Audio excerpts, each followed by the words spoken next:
So this morning I wanted to, I don't know if people remember, 2 weeks ago, do people remember what I was speaking about then? Do I remember? No, well, must have made an impact. No, it's 2 weeks ago, but it was it was the introduction to the Noble Eightfold Path. Yes. Oh, the chorus said, right. Yep, that's good. So this is a core teaching of the Buddha, isn't it? The Noble Eightfold Path. Everybody has heard, most Buddhists have heard of it. It's part of the Four Noble Truths.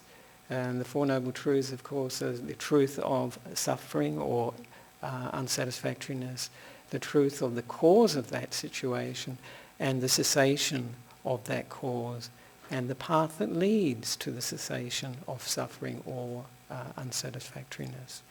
But that path includes, this is the Noble Eightfold Path, and it includes the 8 factors of the Buddhist path. And these are all required for practicing the path. We can't just pick and choose. It's not a buffet. So the first one is right view, samadhi. Second one is often called right thought, right intention. Ajahn Brahma is now calling it right motivation. That's good, I like that actually. And then we have right speech, right action, right livelihood, or right work, you could call it, right effort, samavayama, and then we have the samasati, satipatthana. This is the 4 focuses of mindfulness. And then we have samadhi as the 8th factor. And this is sometimes called concentration, but Ajahn Brahma and myself, I like it much better if it's steadiness or stillness in the mind, that peacefulness of mind, that focus of mind. So today we're going to, as I say, start on the first factor of the Noble Eightfold Path. I should be here long enough that we finish the whole eight factors. Otherwise I have to come back, continue. And then who knows what we'll remember what I was talking about. But the whole point of talking about the Noble Eightfold Path is not so much to give you a textbook, lecture or something about the Noble Eightfold Path of factors. Is try to make them as practical as possible so we can use them in our daily life, that we can see the purpose of them, that they can add to our practice. Because theoretical understanding is very, very useful, but it's the practice that really brings the results. And it's only if we get results that we'll tend to practice, isn't it? Because if something, we practice something and we don't get any results, then we tend to think, well, I won't practice, I'll try something else. So I'll start by, and the emphasis for right view that I'd like to point out or make the emphasis is that right view is like a reality check. And I think this is a very important and very practical aspect of right view. That's a good way of checking up on reality. And if we are in fact experiencing suffering in our lives, then it's a chance to check out what view are we running on that's causing this suffering. And of course this comes back to the second Noble Truth, of course. We talked about the 4 Noble Truths. The cause of suffering or unsatisfactoriness, and that's always wanting it to be something different, wanting to get something, wanting to get rid of something. So that'll be the focus of the talk today. And I'll start with a verse from the Buddha. There's a number of verses in the Dhammapada about the Noble Eightfold Path. And the Buddha says in the Dhammapada, and this is verse 273, of all the paths, the Eightfold Path is the best. Of all the truths, the 4 Noble Truths are the best. Of all the things that lead to fading away of attachments, this is the best. Of men, the seeing one, this is the Buddha, is the best. So actually, any seeing one, the Buddhas are all seeing ones actually. So last time I mentioned that the image for the Noble Eightfold Path, what was the image that I mentioned? It's quite a nice image. We don't have one here, I don't think. It's the Dhamma wheel, isn't it? The wheel of Dhamma. Dhammacakka, yes. And it's the Dhamma wheel that the Buddha started when he gave his first teaching. He said this was set in motion and it wasn't to be stopped by anyone, no one could stop the Dhamma wheel rolling, start. So he set it in motion. But we don't have a Dhamma wheel here, but the Dhamma wheel has 8 spokes. And of course that is a representation of the 8 factors, the Noble Eightfold Path. And it's very important to realise too that we need all 8 of those spokes. If you take out one spoke, then then the wheel gets weaker, it doesn't work so well, it doesn't roll so well. And for our practice, we need all 8 of them. Sometimes people like to do without the, the morality or ethical side, so right speech or right action or right livelihood. They think, well, don't need that. I'm only interested in meditation, like this is samavayama, which is right effort, samasati, which is mindfulness, and samasamadhi, which is usually the jhanas or developing very unified states of mind. And so they want to discard the rest. But in actual fact, you need all of them. It doesn't work without all the 8 factors. And I remember one of the things that, and as people often comment, you can break those 8 factors down into 3, which is quite useful. It simplifies things. And those are, of course, we call ethical behaviour, sila, and that's right speech, right action, right livelihood. And then we have samadhi, or what we call stillness. This is where the mind is brought together, unified. And this is samasamadhi. And we also have, in that grouping, we have sati, of course, mindfulness, and we have a right effort, samavayama. And then the other grouping is wisdom, and this is usually sama ditti, which we're doing today, right view, and also a sama sankappa, which is also right thought or right motivation. And I remember when I first encountered the Noble Eightfold Path, and particularly the 8 factors, and this was in Malaysia, very interesting. In 1977, I went on my first overseas trip. I was 20-something, and I went to Malaysia, to Kuala Lumpur, and then I think it was in Penang that I saw this, actually, when I was in Penang. Went to a Buddhist temple, and I saw the Noble Eightfold Path. It's in English. It was in English, and it had the right view and right. And immediately I thought when I saw this, what makes it right? Because you tend to think, well, how can you tell somebody what's right and what isn't right? And of course, what makes say view right, any of the factors right, is that that's samma. Samma means right. It's interpreted as right, but it also means complete or full.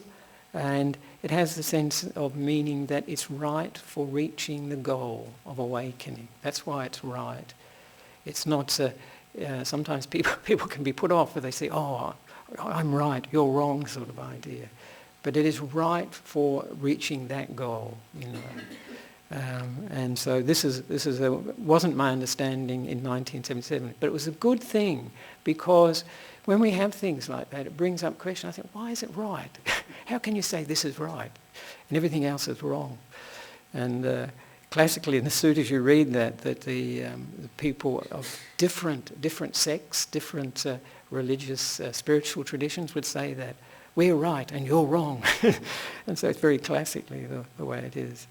And as I mentioned, the beauty of the last time I mentioned this too, the beauty of the Buddha's teachings, everything fits together. So here we have right view, and right view is part of the Four Noble Truths. And the Four Noble Truths has the path that leads to the end of suffering or end of unsatisfactoriness, which includes right view. So they come together, they fit together. It's really amazing the way the Buddha expressed the Four Noble Truths, the Dhamma in general. It all fits together. And if it doesn't fit, then we can suspect that it may not be the teachings of the Buddha. That's what he said. We can always check up. And this is a very good thing with the Buddha's teaching. We can check up in the suttas, the discourses of the Buddha, and in the rules for monks and nuns and lay people to see if it's consistent. So the first thing is, what is a view? This is something that most people don't think of, actually, because we're so ingrained in us. But a view is like a deeply held belief, an opinion, attitude, sometimes assumptions that colour the way we look at ourselves and the world. And often we may not be aware of them. Some of these views and opinions and assumptions we've taken on board at an early age. I can see some of the ones that I've taken on that only later do you really examine, and you think, my goodness, this doesn't make sense at all. It's not useful. It's not leading to my happiness and well-being, and it's actually making my life difficult. So sometimes we've taken on these views because other people have told us. Maybe our mother or father, or it's a very common view that many people have. And so we've taken on these views, and as a result, it affects the way we speak, we act, and we think. So these are very important underpinnings of our mind, very, very important. And so in that case, that's what a view is, but then what is right view? And the Buddha would say this is a representation of reality. This is the nature of reality. And the meaning of life. It's also, at the basic level, the right view is like a roadmap for us. It's a roadmap of the path of wisdom we need to travel, the things we'll need to understand along the way. And it's very important that we realise that this understanding is not just belief. It's no good if we just believe in karma, rebirth, the Buddha's enlightenment. That's good in a sense, that is good. But it's not our truth. It's not our understanding. So always, all this aspect of right view is for us to understand. The Buddha understood it perfectly. That's his wisdom. It's not our wisdom. And so it's not a matter of believing. Belief is a good beginning, but we have to test it. We have to test those things, and we have to understand them. And as I said, particularly the other aspect of right view is that it's like a reality check for us, that we can, if we are experiencing difficulty in our life, if there are problems in our life, then we can check up what's causing this, and we can find out which view, there's usually a view behind it that's causing some of the problems. And of course, as I say, there are two types of view. There's right view, and then of course if you have right view, you have to have wrong view. Right view is in accord with reality and doesn't lead to suffering, doesn't lead to unsatisfactoriness.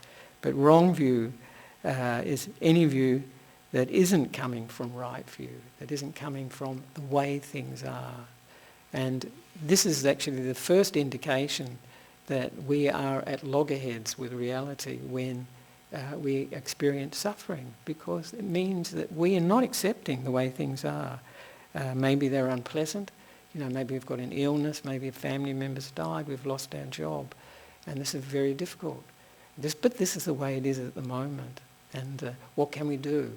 We can say that it's wrong, it shouldn't be like this, and then we can suffer a great deal, or we can accept the fact, this is how it is at the moment, and we can move on from that, realizing that we can change things. It's not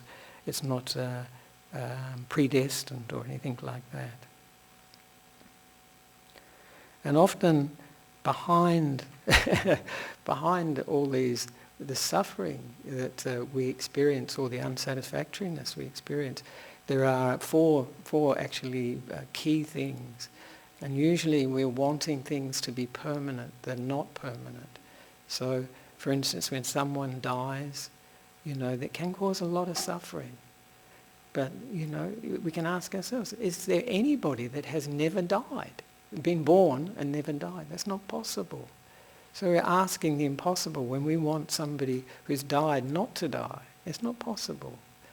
And that's usually one area. So permanency is, wanting things to be permanent is a big part of it.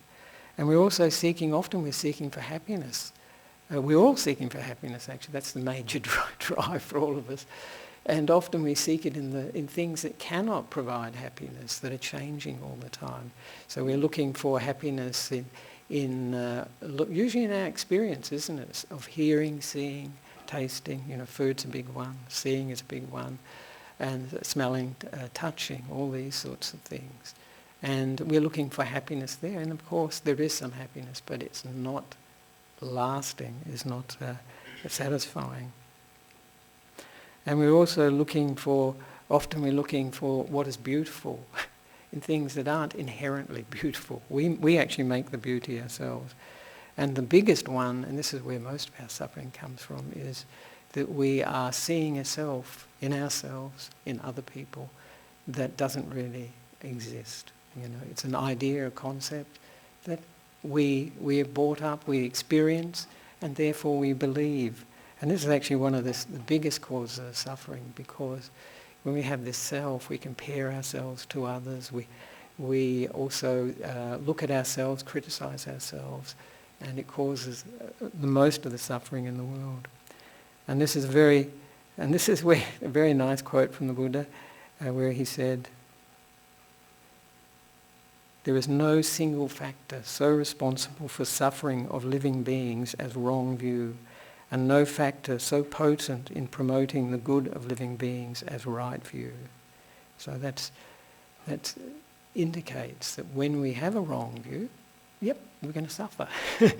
But, as practitioners, this is an opportunity to wake up. It's like a wake-up call, isn't it? To look at what we're experiencing and trying to understand it.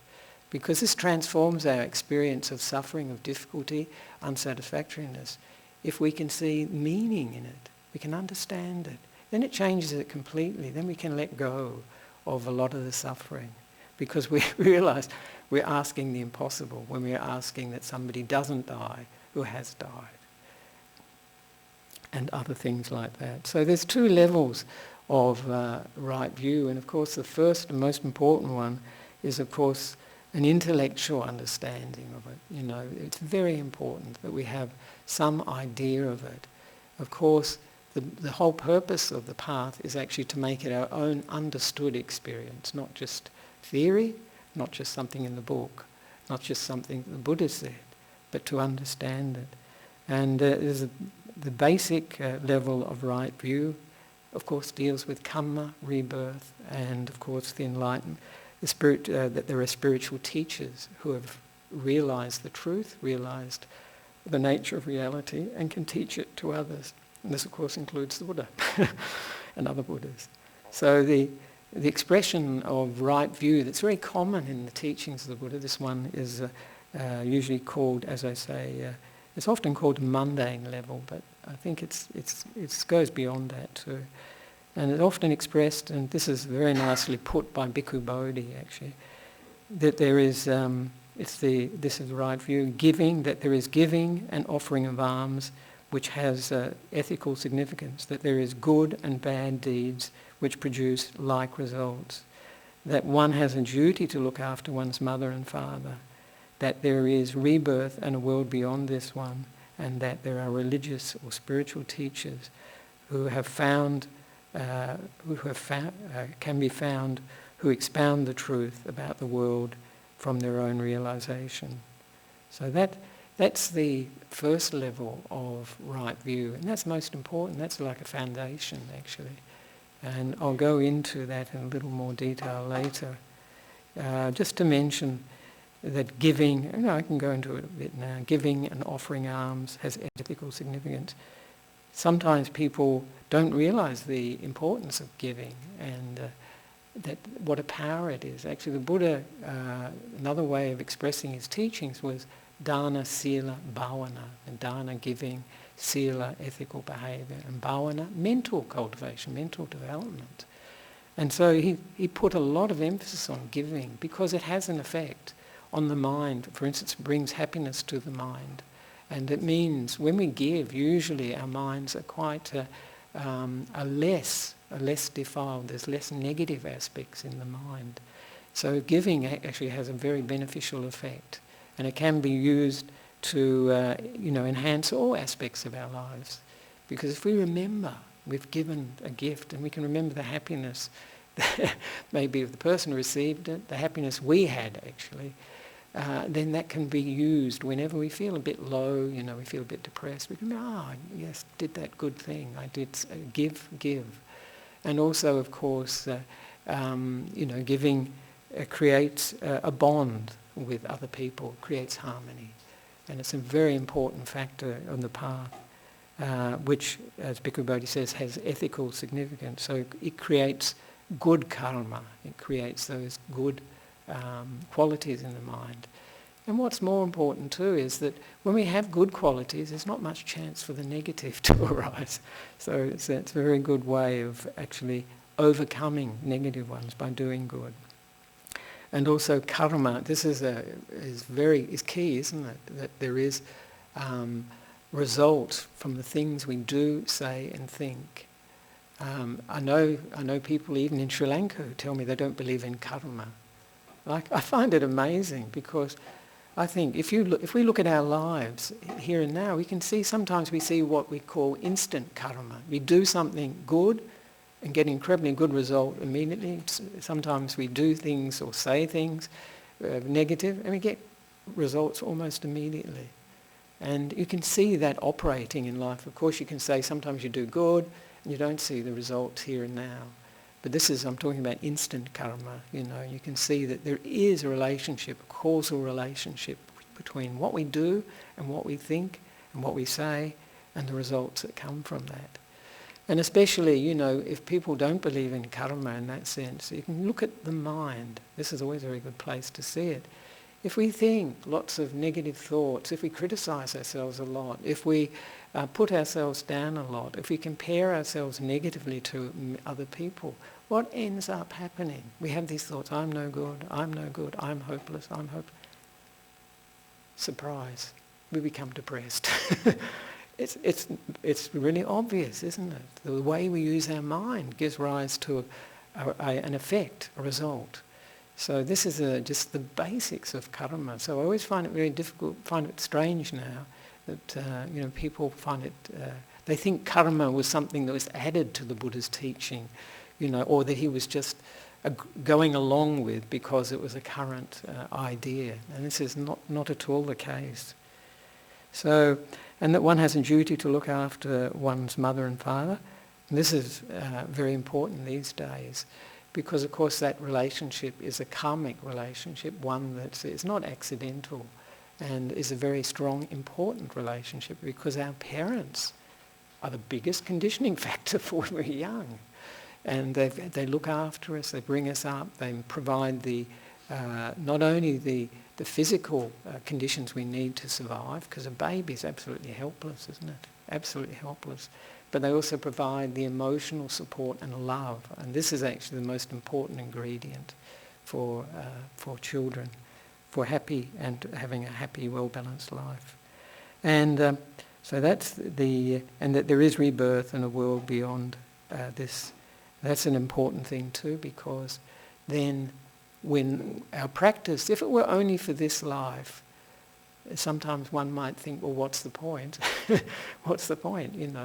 It'll all finish once I die. But of course, one could also argue that in this life, people experience, unsatisfactoriness and suffering in this life, difficulties in this life. So therefore, they would practice perhaps just to deal with that, even though they know they were going to die and that would be the finish.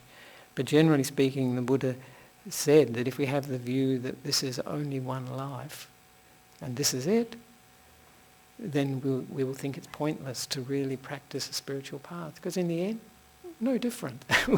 we all end up in the same place. And so that's an important, as it were, view. And that there are spiritual teachers who have realised the truth, have realised what reality is about, the meaning of life, and have taught it. And of course the Buddha is one of these teachers. And it's important that we have that understanding, because then we can listen to their teachings, then we can have some respect for those teachers and can use those teachings. And of course the Buddha said, we shouldn't blindly believe teachers just because they say, and nearly every tradition says it, I've seen the truth, I know reality. They all say it, don't they? But the Buddha said, when we have lots of these different views of what truth is, what reality is, just to practice, if we practice those teachings and it leads to wholesome states, positive states, beneficial states, then we can know this is in accord with reality, in accord with truth. But if it leads to more suffering, more unhappiness, is not beneficial, then we can assume this is not, in accordance with reality. It's not useful for us. And this is, of course, from the Kalama Sutra that he taught this. So that level of right view is a very important basis for our practice as Buddhists. Do we have to believe in it to be a Buddhist? Do we have to believe in those things to be a Buddhist? Karma, rebirth, the enlightenment, that there are spiritually enlightened teachers. Do we have to believe that to be a Buddhist? You have to? Yep. Or is it got to be right? No, we don't have to. We don't have to believe it. What's the basic requirement for becoming a Buddhist? Just to practice the... No, not even practice, actually. Taking the 3 refuges. That's it. That's all. If you take 3 refuges, I take refuge in the Buddha, I take refuge in the Dhamma, I take refuge in... You're a Buddhist. You're a Buddhist. That's enough. But if you want to be a practicing Buddhist, you have to take it a little further. And usually at least minimum, isn't it, is the 5 precepts that we took. So, but there are many Buddhists in this world who are not practicing, but they're still Buddhists. So it points to the fact that the Buddha wasn't requiring us to believe these things in order to qualify, in order to become Buddhists. In other religions, if you don't believe in the teacher, if you don't believe in Jesus, for instance, can you be a Christian? It's pretty difficult. Or if you don't believe in God in Judaism, can you be a Jew? I think that would be pretty radical.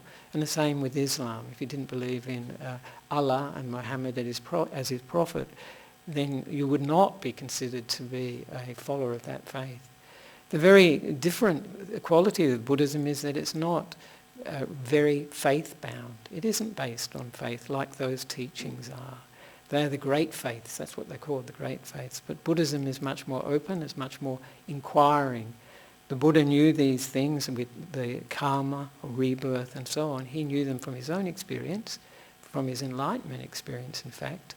So he's not requiring us to believe them. What he is requiring us to do is to investigate them, understand them. Because what makes a person fully enlightened is full understanding of suffering, full understanding of unsatisfactoriness, the nature of existence. That is what makes a person start on the path to become enlightened. So it's full understanding, full inquiry is much more important than just believing. Of course, you can say, if you say, I go for refuge to the Buddha, Dhamma and the Sangha, that does indicate you have some faith that this is meaningful in your life, it's worthwhile, it will lead to beneficial things. And actually, in actual fact, we all need, as it were, faith or confidence that something is worthwhile before we'll even try it. And we have faith in many things, actually. People don't realise they have so much faith in science, in technology. There are lots of things we have faith in, actually. So, but the second level of, as it were, intellectual understanding is the Four Noble Truths. And I mentioned those before, that this is suffering, its cause, and the cessation of suffering or unsatisfactoriness, and the path that leads to that ending or that cessation of unsatisfactoriness. Just to know that is important. If you never knew that, if you never heard of it, how could you practice it? How could it occur to you if you had never heard it before? And so in the time of the Buddha, the most important thing was to, and we don't do this very much now, is to hear the Dhamma, to memorize it, and then they used to recite it over and over again, and then to investigate it, investigate what they had recited, and then to penetrate it, they say, with view. So to go deeply into it, to really understand it. And when that happens, then it becomes that person's direct experience. It's not second-hand knowledge. It's their own experience then that they have arrived at from inside.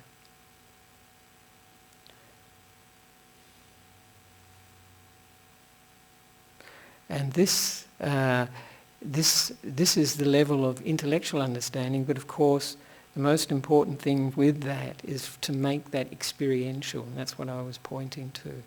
And this is particularly the case with the Four Noble Truths.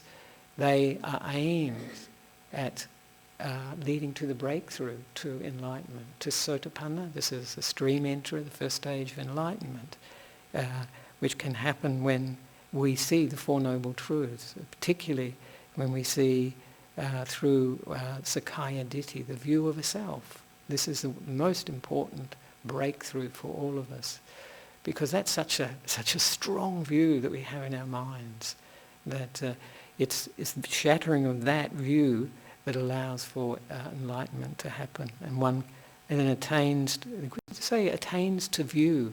So in other words, that first stage of enlightenment, they say view is perfect, so that one has seen, one's understood the view of a self as being totally incorrect.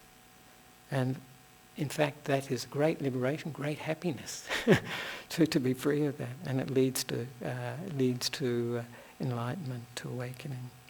But I think one of the things that when we talk about right view and views in general is to examine what views we are running on, and it's important sometimes just to give some thoughts to those views. And I mentioned some of them already, actually. A very common belief when I was young, and I think it's still probably quite common, is that there's only one life, this life. And once that finishes, that's the end of the story. But I think now people are more open to the idea that there are other lives, that there is rebirth. But when I was younger, that was this materialist view that the mind, the experience of life, the mind dies with the body. And the materialist view holds that the mind is just a product of the material body, the brain, and so on. And then when it dies, life is finished, it's over with. If you take that point of view, as I say, then in many ways it doesn't matter what you do, ethically speaking. If you take that view, and you see it very much in our present world, don't you? It leads to trying to live life to the full, as they say, which means seeing as much as possible, hearing as much as possible, tasting as much as possible, smelling and feeling with the body. So we have, people wanting to see movies, travel, see videos, see art exhibitions. They're wanting to hear all the great music, whatever that is for each person. And the food, taste all the different types of foods. So in this view, experience is the most important thing. But anybody that has had, even to some degree, a capacity to do that, what do they realise?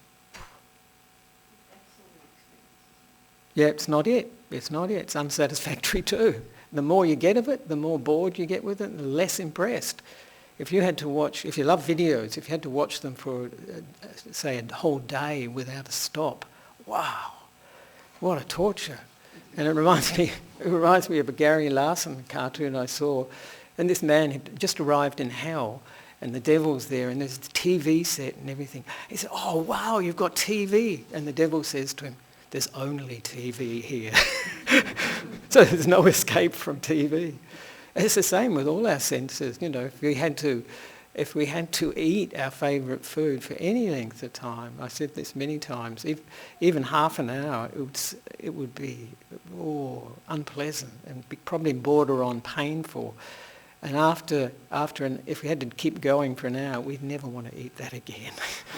So it's the same with all these pleasures of the senses. They're like that of that nature, have to be. And this is something that's important to see, that experience in and of itself is not what brings happiness. And this is a very important teaching of the Buddha, isn't it? the sense happinesses we can get from the senses, there is happiness for sure, but it's not the sort of happiness that actually satisfies, fulfills us, that makes us truly happy. And that comes, of course, not from out there. That's the five senses, isn't it? What we see, hear, smell, taste and touch is out there. It's what's in here. And of course, this is a far more lasting happiness. This is a happiness that feeds our minds and our hearts. When we develop contentment, when we develop loving kindness, compassion, when we develop joy with others' success and good qualities, and when we have equanimity in the mind, and there are lots of contentment, as I mentioned. There's lots of happinesses. Giving is a very good happiness too, that I mentioned before. Very important. So it's very important just to see, do I believe that there's only one life, and go through the consequences of believing what happens if we do believe that. But as I mentioned before, the one of the strongest sufferings for all of us is this sense of that there is a permanent self, that there's something that endures, that goes on, that's common to all our experience. And it often feels like that. It feels like that there is something that's abiding, and this is something that's we're attached to in a very real sense. And it's what drives us through life. So it's that sense too. I see it in meditation. When people come for meditation, this is Ajahn Brahm's always talking about it too, is that we're going to make it happen. I'm going to get this. I'm going to get jhana. I'm going to get deep meditation. I'm going to do this. I'm going to do this sense of self that's going to make things happen. And it's very, very common in our lives. You know, in success in business, everybody thinks you have to have this strong sense of self in order to succeed. In actual fact, particularly in meditation, I don't know so much about business, but I think it's the same really. It's true of life. What we need is the right causes and conditions for deep meditation to happen, for success to happen. And these are the things that are actually bringing the result, not the sense of I'm doing this, I'm doing that. That is actually usually causes a lot of problems and frustrations, because if we don't have the causes and conditions, it doesn't matter how much we wish things to be this way and not that way. It won't happen. But if we have the causes and conditions right, it will happen. And one of the biggest sufferings for all of us is this sense of self is that it owns this body and this mind. And we think that we're the owners of this body and mind.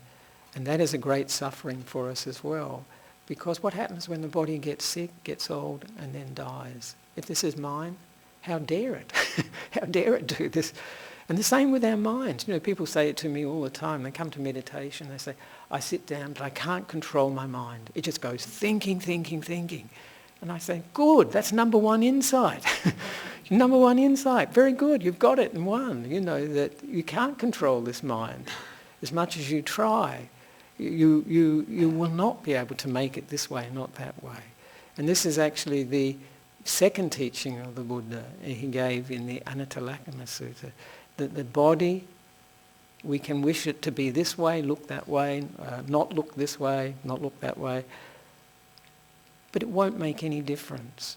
You can do as much plastic surgery as you like, it'll still get old and it'll still die. It's beyond our control. And sometimes in the process people look far worse than they did before, or look very odd, very strange, but they think they look okay. So that's the main. But and also the same thing with the mind. But the Buddha broke it down into, we think our feelings of pleasant, unpleasant, neutral, they're ours. But they're not. They're a phenomenon that arises due to causes and conditions. We think our perception, you know, our memories of the past, how we see things, the things we like, dislike and so on, that they are ours. But they are arising due to conditioning. We think our will, the idea that I decide to do this, I decide not to do this, I decided to come here today and so on, we're doing it. But in actual fact it's conditioned by what we did in the past. So you may have come here before, for instance, and thought, it was okay, it was worthwhile, I enjoyed it, I liked the lunch, whatever. People said, "I'll come again, it's good." So it's conditioned by our previous experience. And if you're here for the first time, it's probably that somebody else said, "Oh, you must come." And you might have thought, "Well, I'd prefer to do something else, but I don't want to offend them, so I'll go along, at least this once." So all these things are conditioned. They're not necessarily coming from a sense of self, which is the usual thing. We always think will is self, but actually it's a very conditioned phenomena too. It feels like we are running the show, but it's not actually the case. And so the other aspect is consciousness, that particularly the mind consciousness, which can perceive all the things we see, hear, smell, taste and touch. We can't control that either. And the fact that we can't control it does suggest that we're not the owners of it as well. We can't own it. Because something you own, you should be able to control to some degree. And we can, this body and mind, we can control to some degree, but not so much. And the more we try to control it, the more difficulty we have. And of course the big area with self is I am like this, where we define ourselves. And this is where there's a lot of suffering for us, because we define ourselves by all the things that we are attached to. I am a man, I am a woman, I'm a good person, I'm terrible, I'm hopeless, I'm wonderful. Many, many things that we see ourselves. And this is where we create most of our suffering, actually. And this is where, which is also conditioned. And this comparing is one of the biggest things that causes suffering in our lives. We look at everybody else in situations and we think we're either better than that, or them, or we're the same, or we're not as good. And when we do this comparing, we're building up this sense of a self. We're trying to make something solid, which is really just an idea, a concept, that's causing a lot of our problems.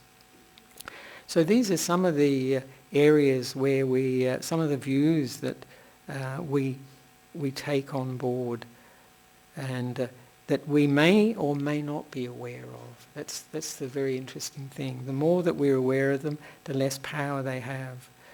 One more that I'll mention, a couple actually, is sometimes we have this perfectionism in mind. We want things to be perfect. We want ourselves to be perfect. We want others to be perfect.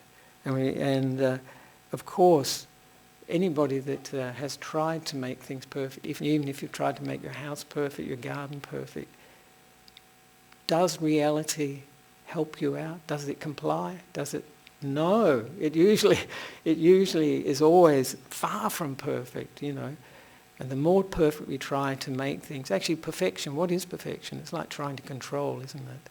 It's trying to control others, control ourselves, and control our environments, to make them the way we want them, and not to be the way we think they shouldn't be. It shouldn't be like this. We want them perfect.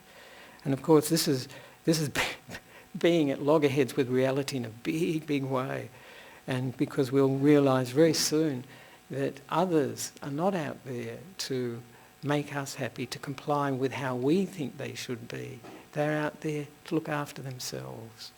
And so this whole search for perfectionism is really just a way of not accepting reality as it is, and therefore creating the cause for suffering, this cause for unsatisfactoriness, which is wanting things to be in a particular way or wanting them not to be in a particular way. So that is perfectionism is quite a good one for all of us, because who doesn't want things to be the way they like? That's natural, isn't it? It is quite natural to try and get things the way you like. But if we have that sort of understanding, well, can't control everything, things will often turn out different from what I expect. For instance, for me, even simple things like, I like it when I'm at my hut, my kuti, in the forest in Sri Lanka, and I've been sweeping the area around the kuti. I have a very nice kuti, very beautiful kuti, and it's got sand. It's got sand all around it, this nice light-coloured sand, and you sweep it. And in Sri Lanka they do nice patterns and everything. It's quite nice. It can look very beautiful, actually. But I'm sweeping away, and then I turn around and I see the leaves falling, and I think, good, good, some imperfection. And there was a Japanese story like that too, a Zen story like that. This person who, because in Zen you have rake gardens, you know, these little pebbles that you rake into various patterns and everything. And this teacher had all these students, and he'd tell them to clean to sweep, to rake the garden. And they'd get rid of all the leaves and it would look perfect. And when they weren't looking, he would come and scatter a few leaves around just to give them a teaching that life is imperfect. And in actual fact, that imperfection is perfect in a sense. How else could it be? How else could it be? And that's what one of the teachings that one teacher, an American teacher, gives, and she says that whatever you experience is perfect. And I thought, oh God, that can't be true. You know, if experiencing bad health, terrible family situation, you just lost your job, how can that be perfect? But it's perfect in the sense if that's what's happening now. It couldn't be any other way at this moment. But it doesn't mean that it has to be the same next moment or the moment after. We can change that. But that isn't really, when somebody says that to you, oh, it's perfect, and you just had the most terrible day of your life, you think, what are they talking about? Absolute nonsense. But it does point to that fact that, we cannot make things perfect. And actually that acceptance of it brings peace. And then we have the third noble truth that I was talking about, the cessation of unsatisfactoriness, of suffering, is actually accepting, yep, this is the way it is. How else could it be for this moment? It does not take away our power to change, because after this we can change. We can point things in a different direction, and maybe it will work out, maybe it won't. It'll be sometimes unreliable.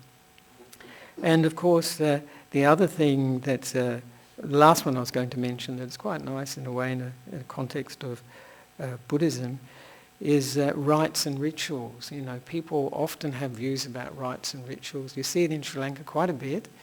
You know, that people will do particular rites and rituals, make offerings to the devas, to their gods, and then expect to get, good results in the exams or get over their illness and so on. And sometimes this does happen, actually. It does happen that this is the case. But it's in the Buddha's teaching, everything runs on cause and effect. So maybe they've done a good thing and they get a good effect. You could say that. But in actual fact, offerings to the gods and even to the Buddha won't necessarily give the results you expect. But if one does it with a good heart, good mind, with a lot of joy and a lot of happiness, it will give rise to a good result, whatever that be, especially in the mind. It can give rise to a very good result. So this is another important thing that you see in Sri Lanka. It's very big, that go to the Devalayas. These are the shrines to the gods, make offerings and then ask for various things. And then if they're fulfilled, then you give even more, as part of the deal, isn't it? Part of the deal. So it's interesting. I remember one teaching, I saw a very nice teaching from I think he's a Hare Krishna, he's quite famous, he's on the internet. He's called Gopal Dias. Have you ever heard of him? Gopal Dias? I think you might have heard of him. And he says, people come, and he's talking about in a Hindu context, people come to the temple and they're always asking for God, I want this, I want that, and please give me this, please give me that. And he says they never come thinking, what can I give God? What can I give? And this is actually the powerful way. What can I give is actually powerful, not what I want to get. And this is what the power of giving, dana, generosity is that goodness that wants to give. And such a wholesome state of mind. So I think we're almost at the end of the talk, but very important to mention that for the experiential right view to take effect, and that means to lead to enlightenment, we have to develop the other path factors, the other factors of the path. The Noble Eightfold Path only works if it's got the 8 spokes. And will lead to enlightenment if it has those 8 elements. And a very important thing about right view, it makes it actually the single most important factor, is that every other factor of the path, if it does not have right view, is wrong view. So even if you don't have right view as the beginning, then you won't have right motivation, then you won't have right speech, then you won't have right action, and you won't have right livelihood, right effort, right mindfulness, and right samadhi. You may enjoy it, and it may have some beneficial effects, even though it's wrong, but it will not lead to enlightenment. That's the basic point. That's the whole package, So these days people try to unpack it, and we have lots of secular mindfulness, for instance, is taking one aspect of the Buddha's teaching, Buddha's understanding, and then making that into a whole path. And that will have benefit. I think it has benefit for sure. But it won't lead to enlightenment per se. But I always feel, when I hear people say, and Ajahn Brahm too, that it's not the correct way to approach mindfulness, I still think that people will get benefit from it, and maybe from that experience of benefit, I think, well, where did this come from? And then they look into the other teachings, and then they realise, oh yes, the way I behave, what I say, what I do is important, and also, to develop wisdom as well is important, understanding. But in order to, the main conditions for experiencing the attainment of enlightenment, as I mentioned, all the other 8 factors, but to have sila, to have this ethical behaviour is very important, and also to develop the mind, so with this particularly samadhi, develop stillness in the mind, peace in the mind, and then the wisdom will come, the wisdom that leads to enlightenment, leads to breakthrough. So this is how we can practice the Noble Eightfold Path, and particularly Samma Ditthi, right view. And in that way we can lead to benefit in this life, we can lead to happiness here and now, and it can lead to enlightenment too. It's important to remember that the Buddha's path is aimed at 3 things: happiness here and now, happiness in future lives, if you believe in future lives, and the happiness of nibbana, of enlightenment, of awakening. So those 3 things, and they're all part of the teaching, so very important parts. So I encourage you to use right view to enhance your practice, to see what you're believing in and what you're running your world on, and to question those views. Not just to accept them, to ask, are they true? Are they absolutely true? How do I feel when I have this view, particular view? Then you can tell if it's positive or negative. If you feel terrible, it's not so useful. And how would I be if I never had this view? And then just see the difference, see the power of view, of thought. So I'd like to finish there and wish you well for this first factor of the Noble Eightfold Path. So.